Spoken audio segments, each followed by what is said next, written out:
Olá, meus amores. Abra o livro de matemática na página 56. Vamos conversar um pouquinho sobre o símbolo maior que e o símbolo menor que.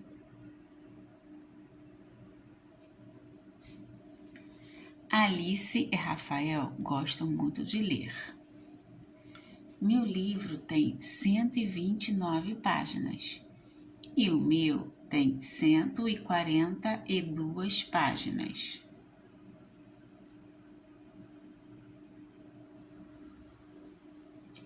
Qual livro tem mais páginas? O de Alice ou o de Rafael?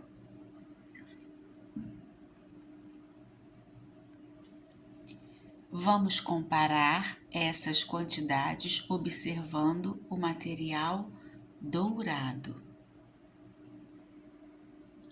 E aí, vocês vão representar o número 129 com material dourado, né? Que está aí desenhado no livro de vocês.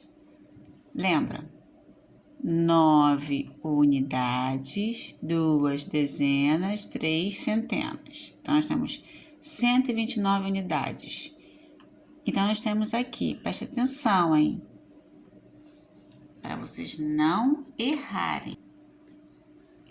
Temos a placa. A placa representa, uma placa representa quantas centenas? Aí você vai colocar o número aqui. E aqui nós temos duas barrinhas. Cada barrinha nós temos uma dezena. Então, aqui nós temos quantas dezenas? Vocês vão completar. E os cubinhos vocês vão contar e completar. Assim como 142 unidades, ou seja, 2 unidades, 4 dezenas e uma centena. Mesma coisa que nós fizemos aqui, ó, no 129. Nós temos a placa, que é uma só, então nós temos quantas centenas? Nós temos as barrinhas, 1, 2, 3, 4, para vocês completarem, e os cubinhos. O livro D tem mais páginas. Então, qual livro tem mais páginas? Vocês vão colocar o nome aqui, tá bom? Chegamos no que eu queria, né? Que é o nosso símbolo de menor que nós usamos. E também usamos o maior que. Preste atenção, 129 é menor que 142. E para representar, nós temos o símbolo. Sempre a pontinha do nosso símbolo menor que vai ficar virado para o número menor e a parte aberta para o número maior. Então, aqui nós temos, olha, 142 é maior que 129. Então, vamos representar aqui. 142, olha aqui, ó, a parte abertinha para o maior e a parte fechadinha para o menor. Na página 57, vocês irão ler as questões e resolver cada uma com muita atenção, tá bom? Agora vamos para as atividades de ciências. Abra o livro na página 56. Vamos falar sobre o solo. O solo é uma mistura de pedaços de rochas de formas e tamanhos variados, restos de seres vivos, como folhas caídas e detritos de animais, além de ar e água.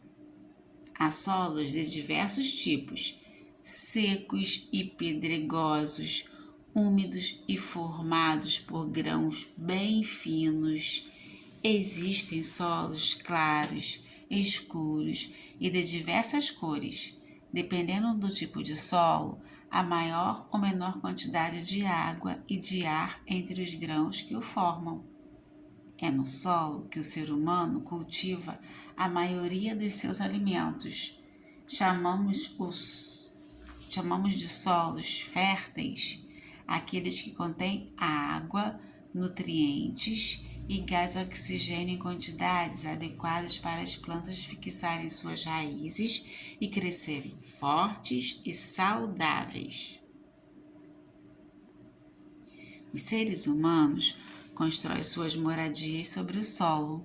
É no solo também que vivem muitos animais, como minhocas e formigas. E nós temos esta imagem aí que mostra, olha, os seres humanos constroem suas moradias sobre o solo, que é a casa. As hortaliças são usadas na alimentação dos seres humanos. Então, aqui nós temos, olha, o agricultor fazendo a plantação, né? Olha só que interessante. A cenoura é uma raiz, tá vendo? Fica embaixo da terra. Nós temos aqui, ó, o alho. Olha aqui, a couve, a alface. Agora, vamos ver, isso aqui, ó, é abaixo do solo, tá bom? O solo é aqui onde nós pisamos, então abaixo nós temos. As plantas fixam suas raízes no solo. Olha aqui, ó, as raízes das plantinhas. As formigas ajudam a arejar o solo e a espalhar sementes. E aqui temos, né, os caminhos das formigas. Olha que interessante, hein? E aqui nós temos, olha, as minhocas contribuem para arejar e movimentar o solo.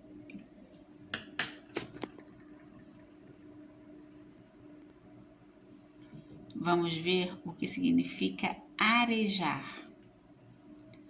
Fazer com que o ar circule no solo. Então, as minhocas são responsáveis por isso. Olha que interessante. E aqui nós temos algumas minhoquinhas, ok? E aí na página 57, nós temos o número 14, né? Que vocês irão fazer em aula. Discuta com o colega qual importância vocês acham que o solo tem em sua vida. Anote a conclusão de vocês. Vamos caprichar. Lembrando que devemos sempre começar com letra maiúscula.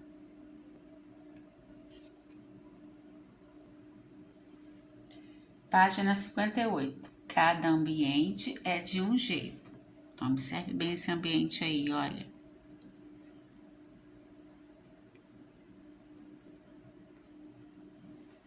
Na Terra existe uma grande diversidade de ambientes. Os seres vivos que habitam em cada ambiente são diferentes uns dos outros. As características dos componentes naturais e dos componentes construídos também variam. Algumas características que diferenciam os ambientes são a temperatura, se um ambiente é mais quente ou mais frio, a quantidade de chuva que cai na região, se chove pouco ou muito e quando as chuvas ocorrem, a presença de luz solar, se o ambiente tem mais ou menos iluminação do sol. Os seres vivos que existem no ambiente. Então, vamos observar aí algumas imagens.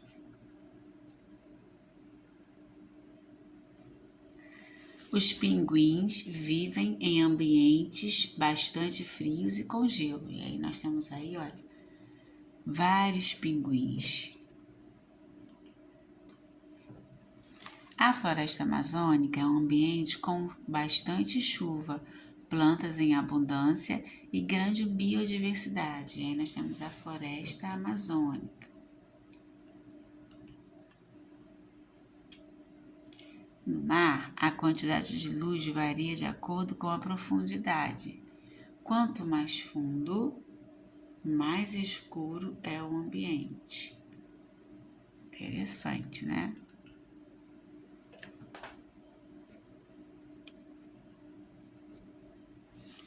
Nas cavernas, a luz só entra quando há aberturas nas rochas. A temperatura varia pouco e geralmente o ar é bastante úmido. Existe pouca variedade de seres vivos. Aí nós temos a imagem de uma caverna, né? Notaram? São 4 ambientes totalmente diferentes, não é mesmo?